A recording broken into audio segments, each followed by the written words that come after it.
प्यारे बच्चों, आज हम आपको कोशिका के अंगक में अगला जो टॉपिक है वो है रसधानियाँ। उसको हम डिस्कस करेंगे आज वैक्यूल्स के बारे में डिस्कस करेंगे हम रसधानियाँ।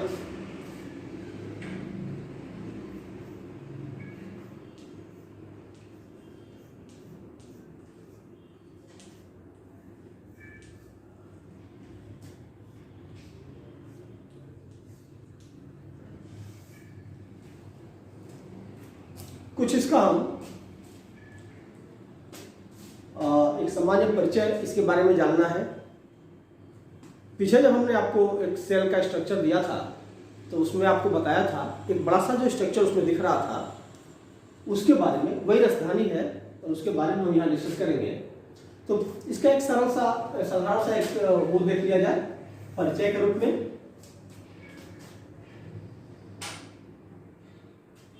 सबसे पहली चीज हम इसमें देखेंगे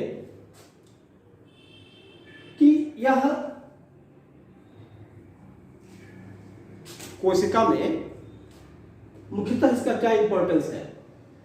तो लिखेंगे क्या है ये कि कोशिका के अंदर कुछ ऐसे ठोस और तरल पदार्थ होते हैं जिनकी आवश्यकता कोशिका को रिजर्व में रूप में होता है, उसको ये अपने अंदर संचित रखता है। तो लिख सकते हैं कि ठोस एवं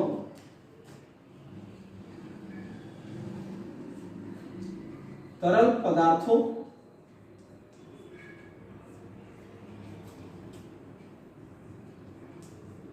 को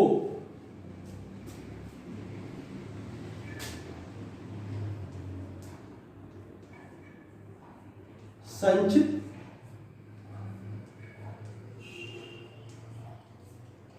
रखने वाली थैली है ये।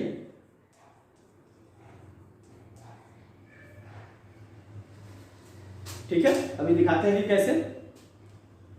फिर अगली बात जो हमको सूचना में डालना है इसके इंट्रोडक्शन में कि यह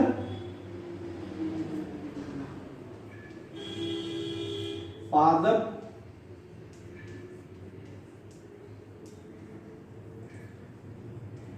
कोशिकाओं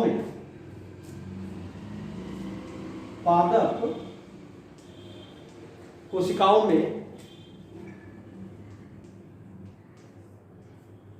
बड़े आकार की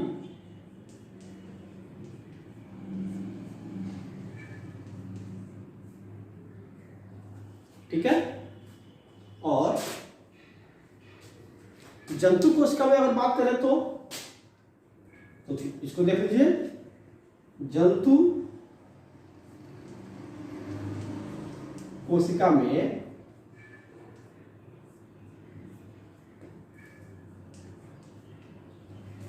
छोटे आकार की होती है और कुछ कोशिकाओं में, जंतुओं की कुछ कोशिकाओं में अनुपस्थित भी होता है। तो इसको भी हम मेंशन कर लेंगे। कैसे? जंतु कोशिका में छोटे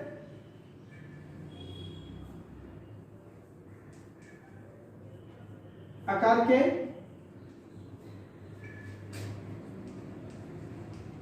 एवं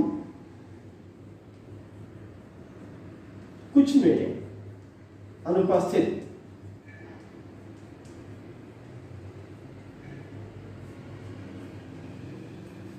ठीक है, बड़ा सिंपल सा है एकदम। आप इसको हमारे साथ नोटबुक पे लिखते चलिए, लिखेंगे, सुनेंगे तो आपके दिमाग में ये बैठता जाएगा और आपको फिर याद नहीं करना पड़ेगा, रट्टा नहीं मारना पड़ेगा। मैं अपने पहले क्लास में भी आपसे कहा था ये प्रवृत्ति छोड़ दीजिए, इसके पीछे तक का ये बात था। कक्षा 8 तक भले आपने रट्टा मारा, यहाँ पे आपको ये नहीं करना है, समझते चलना है। और एक और सूचना में डालेंगे हम कि पादप कोशिकाओं में कुछ पादप कोशिकाओं में, शायद नहीं, इसको मेंशन कर लें।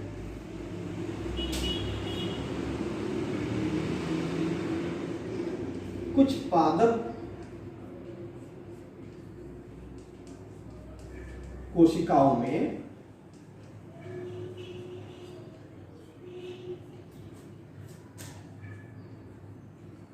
उनके आयतन समझ रहे हैं ना, जितनी बड़ी वो कोशिका है उनके आयतन के 50% से 90% तक रसधानी ही होती है।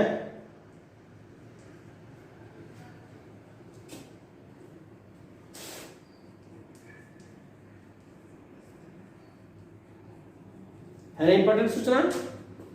तो देखा आपने, सबसे पहले दिमाग में ये सेट करना है कि रसधानी क्यों होता है कोशिका के अंदर, तो कुछ तरल और ठोस पदार्थों को क्या करता है, संचित करता है, इसलिए इसका जो है यह काम है। पादप में बड़ा, जंतुओं में छोटा, और कुछ पादप कोशिकाओं में 50 से 90% तक जो है उसके आयतन के बराबर होता है। तो ये मोटी मोटी सूचना थी, इसको आपने जो जाना। अब देखा जाए इसका स्ट्रक्चर क्या है, लिख लेंगे इसको आप पाँच करके, लिख रहे हैं साथ में, लिख लिया, गुड।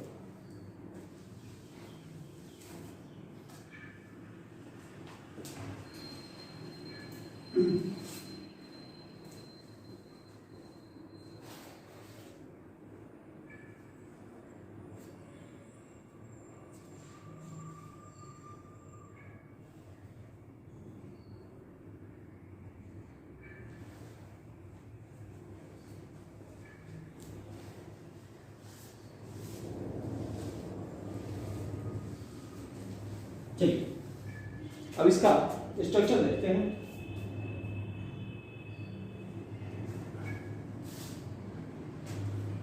आपको एक कोशिका का स्ट्रक्चर याद होगा, हम सीधे एक कोशिका का स्ट्रक्चर बनाते हैं।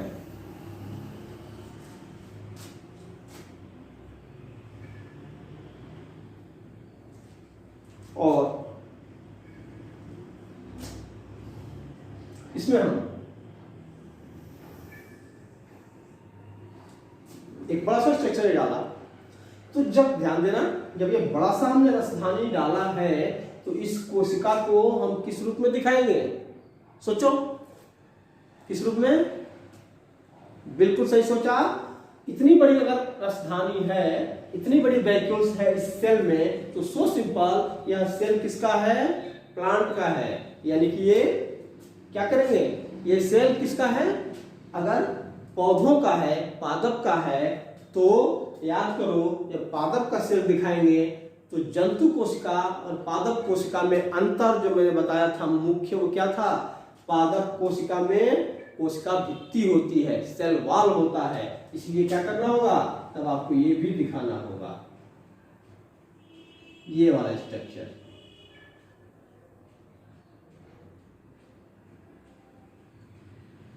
फिगर बनाने का प्रयास करते रहें। वायु में ये एक बहुत ही महत्वपूर्ण विधा है, और देखा आपने किस तरह से ये क्या हुआ,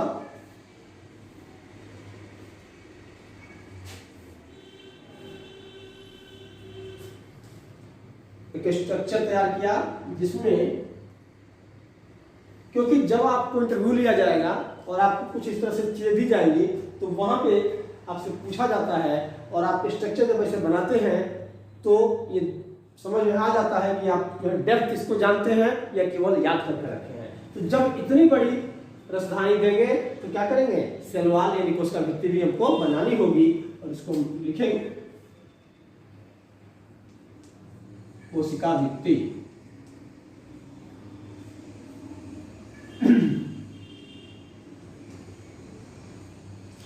तो फिर ये क्या लिखेंगे, ये वाला अंदर वाला प्लाज्मा मेम्ब्रेन यानी कोशिका झिल्ली,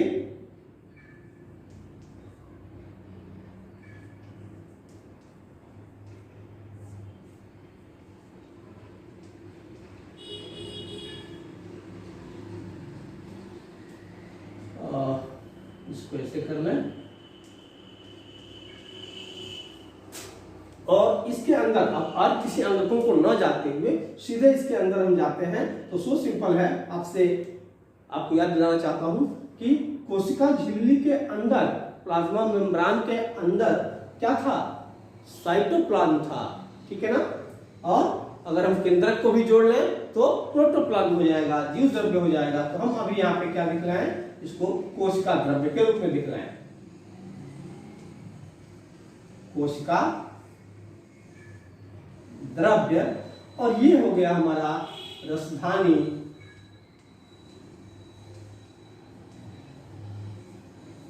और जानना हमको सिर्फ इतना ही है, इसमें कोई ज्यादा स्पेशलिटी इसमें नहीं है, आपको फिगर बनाना है। इस रसधानी का जो मेम्ब्रेन होता है, यानी जो इसकी झिल्ली होती है रसधानी की, उसको हम कहते हैं टोनोप्लास्ट। टोनोप्लास्ट कभी कभी इस टर्मिनोलॉजी का यूज कर दिया जाता है। और फिर इसके अंदर हम दिखाएंगे कि कुछ तरल, कुछ पदार्थ, कुछ जो है ठोस पदार्थ, ठीक है ना। तो इस तरह का स्ट्रक्चर जो होगा ऐसे कुछ, तो इसको हम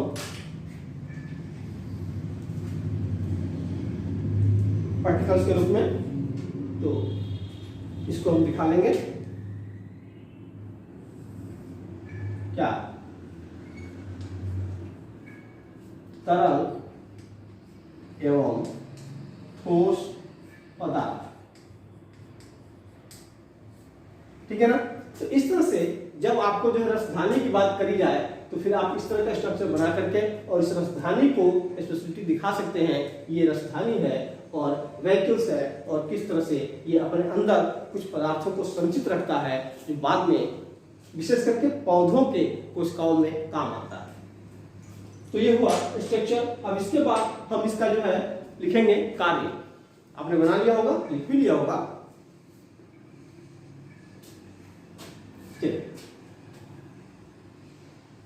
लिख लिया। इसको नाम को भी हमारे साथ चलेंगे तो जल्दी हो जाएगा। गुड।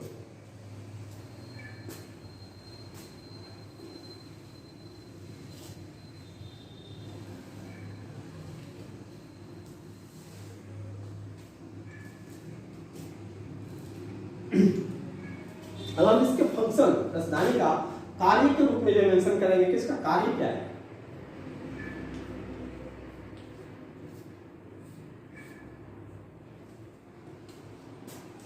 तो सबसे पहला काम जो हम इसको डिफाइन करेंगे, पहला ये दिखलाएंगे हम, अगर इस रूप में देखें, फर्स्ट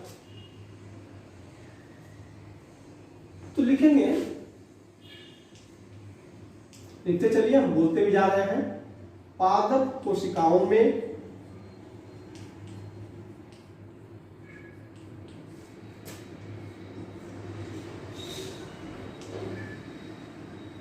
स्थिति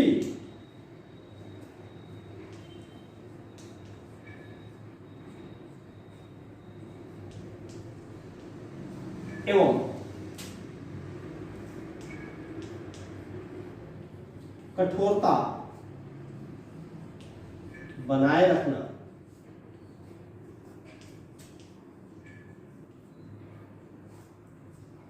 अब इसको जरा समझेंगे क्या मतलब है इसका। पादप कोशिकाओं में स्फीति यानी कि फैलाव, उसका फैलाव, ठीक है, और कठोरता, हार्डनेस, टाइट रहे वो।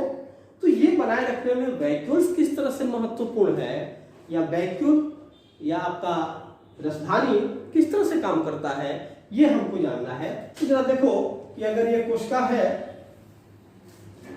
विशेष करके पादपों की बात हो रही है, पादपों में, ठीक है ना। तो अगर जो है आपका इतना बड़ा जो है क्षेत्र, ये क्या है, वैक्यूल्स है, इस वैक्यूल्स में जो कोशिका रस है, कोशिका द्रव्य इसमें भी है, ठीक है ना, और भी पानी, इसमें पानी है, कोशिका द्रव्य है, अमीनो अम्ल है, कार्बनिक अम्ल है, ठीक है ना, प्रोटीन है, और बहुत सारे ऐसे जो पदार्थ इसमें पड़े हुए हैं, रस है कुछ। तो ये जो है अगर इसके अंदर जब भरा रहता है तो ये क्या होता है, इस कोशिका को पूरा फुला कर रखती है, ठीक है ना। पूरा कोशिका क्या होती है, फूली हुई रहती है और कठोर रहती है, यानी कि इसका जो हार्डनेस बना रहता है। लेकिन जब इसमें से ये कोशिका द्रव्य या रस या पानी क्या हो जाए, कम हो जाए, यानी कि रसधानी सिकुड़ जाए, ठीक है ना। रसधानी अगर सिकुड़ जाती है, ये क्या होती है, अगर इतना हो जाता है तो ये जो कोशिका का क्या है, बाहर का एरिया है, ये क्या हो जाएगा, ये भी सिकुड़ जाएगा। समझ रहे हैं ना। यानी कि आपने देखा कि कोशिका को फूली हुई अवस्था में और स्फीति मतलब फैलाव, फूला हुआ, और उसको कठोर बनाए रखने में रसधानी के पदार्थों का बड़ा महत्वपूर्ण रोल है, ठीक है ना। यानी रसधानी में अगर जो ये सारे पदार्थ हैं, भरे हुए हैं, तो क्या होगा, कोशिका जो है फूली हुई है, और अगर यह जो है इसमें से पानी या इसका पदार्थ नहीं रहेगा, ये सिकुड़ जाएगी, तो कोशिका भी क्या होगी, सिकुड़ जाएगी। तो ये बड़ा इंपॉर्टेंट बात कहा गया कि कोशिकाओं में स्थिति एवं कठोरता बनाए रखने के लिए इसका जो है बड़ा इंपॉर्टेंट काम होता है। अगला काम देखेंगे, जैसा कि पहले भी आपको बताया था, वो आप लिख लेंगे।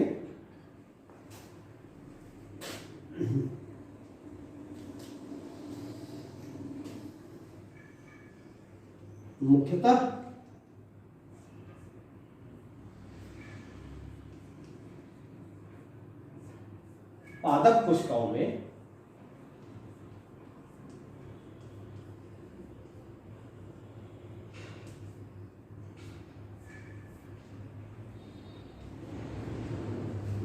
पादप कोशिकाओं में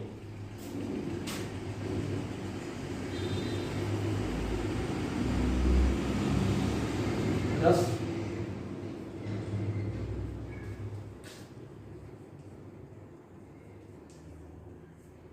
धानी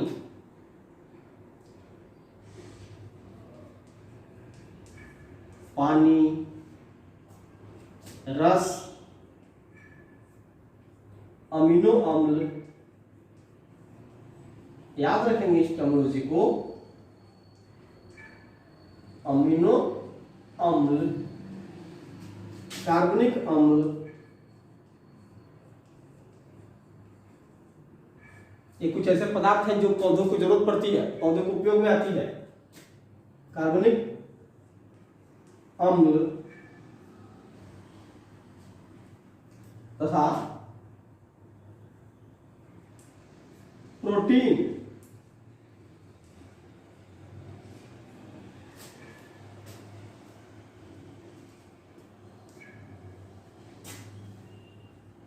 इत्यादि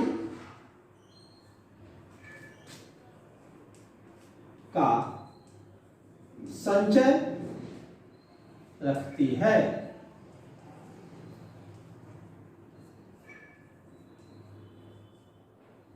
सो सिंपल है, कुछ समझने का नहीं है इसमें, या आपको सिर्फ जानना है कि ये सारे कुछ ऐसे पदार्थ हैं, और भी बहुत से पदार्थ हैं, लेकिन इतना आपको जो है जानना है। इन पदार्थों को क्या करता है, रसधानी संचित रखता है, जो कि पौधों को बाद में काम आ सके, ठीक है ना। एक और अगला बात कि कुछ कोशिकाओं में रसधानियां उनके अपशिष्ट पदार्थों के निपटान के रूप में जो है काम करती हैं। ये लिख लें इसको, कुछ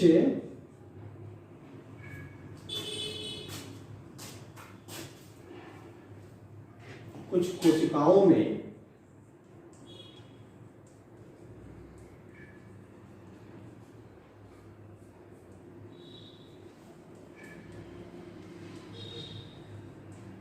रसधानियां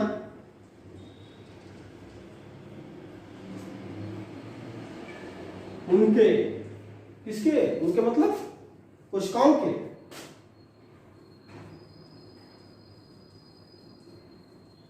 अपशिष्ट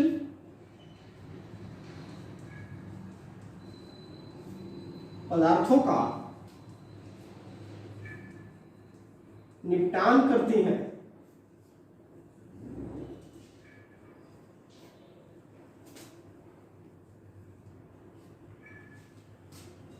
कैसे, जैसे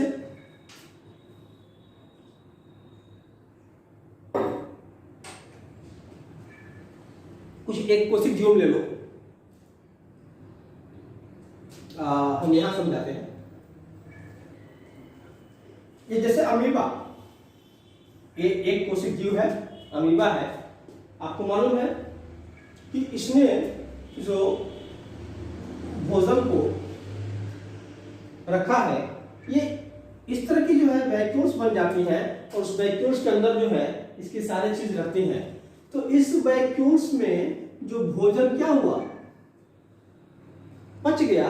पचने के बाद जो उसके अपशिष्ट पदार्थ है, जो भोजन, जैसे इसने भोजन को क्या किया था, यहाँ पे ट्रैप किया था। मैंने पहले जब क्लास में बताया था कि स्यूडोपोडिया के द्वारा इसने क्या किया था, बढ़ गया और बढ़ने के बाद इसने अंदर कर लिया और फिर एक मेम्ब्रान के द्वारा जो है एक फूड वैक्यूल्स, खाद्य धानी बन जाती है और वही खाद्य धानी जो है इसके अंदर रहता है।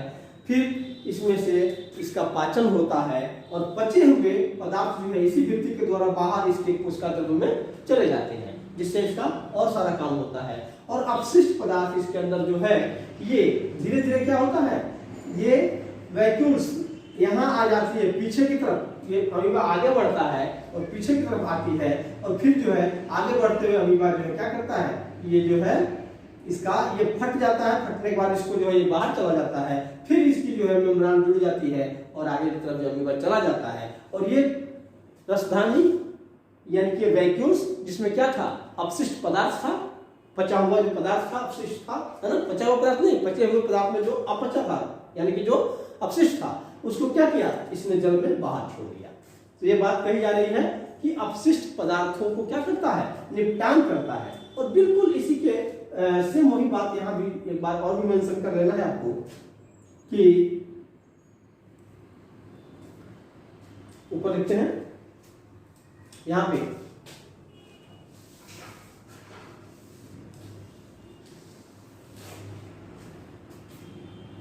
इसी प्रकार कोशिकाओं में मुख्यतः एक कोशिकीय, ऐसा लिखते हैं,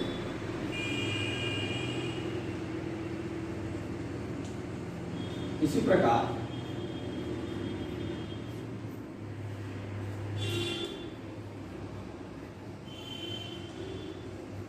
कुछ एक कोशिक जीवों में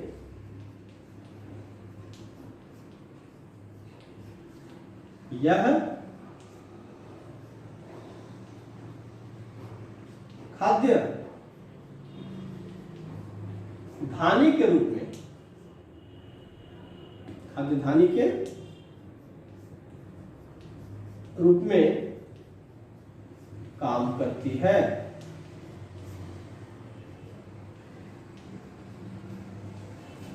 वही बात जो हमने अमीबा से कहा था। कैसे, देखो इसको फिर से समझो। ये एक अमीबा है, ठीक है, तालाब में तैर रहा है और इसमें क्या हो रहा है कि एक सपोज करिए कि कोई पार्टिकल, ऐसा कोई फूड है, कोई भोजन का कण है जो इसके झिल्ली से, इसके मेम्ब्रान से टच हुआ।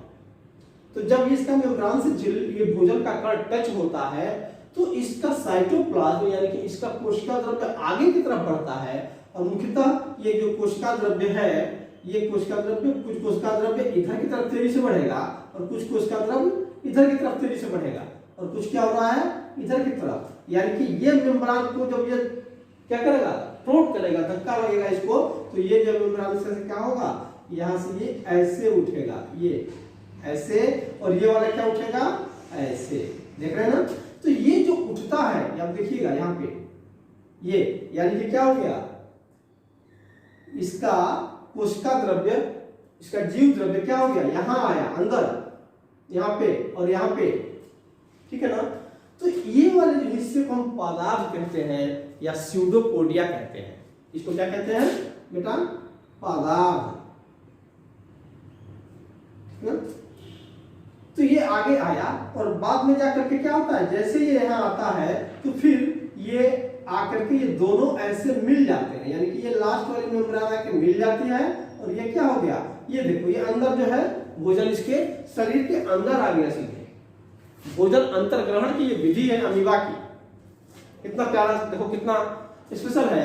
ये भोजन जो है बाहर था और किस तरह से इसने क्या किया, भोजन को अंदर कर लिया, और अंदर करते ही इसके अंदर क्या होता है, ये जो है एक मेम्ब्रेन बन जाता है और इसी को वैक्यूल्स या फूड वैक्यूल कहते हैं, यानी कि एक भित्ति जो है इसके अंदर कवर्ड हो जाती है और ये भोजन के चारों तरफ एक भित्ति बन जाती है, बिल्कुल रसधानी का, जिसको हम क्या कहते हैं, फूड वैक्यूल कहते हैं। और इस प्रकार यह जो खाद्य के अंदर आ गया, जिसकी चर्चा की जा रही है, खाद्य धानी। यहाँ देखो इसको इंग्लिश में क्या कहते हैं, फूड वैक्यूल्स। कैसे बना, भोजन के कण को अपने कोशिका द्रव्य में अपने अंदर लिया शरीर के, और एक भित्ति से घिर करके इसका भोजन क्या हो गया, एक थैले में बंद हो गया। और अब ये जो है इसका पाचन होगा, पाचन होने के बाद फिर जो है पचे हुए जो पदार्थ है, तत्व है, वो इसकी कोशिका द्रव्य में फैल जाएंगे और जिससे अमीबा अपना सारा कार्य करेगा। समझ आ रहा है आपको? तो इस तरह से जो है ये भी प्रक्रिया संपन्न होती है। तो देखा आपने कि रसधानी का काम कितना अलग था और किस तरह से ये जो है इंपॉर्टेंट रोल प्ले करता है किसी भी कोशिका के लिए। तो इस तरह से बेटा रसधानी वाला टॉपिक खत्म हो गया और अब मैं आपको कोशिका विभाजन देखता हूं, टाइम कितना है उसके बाद मैं इसको कवर कराता हूं।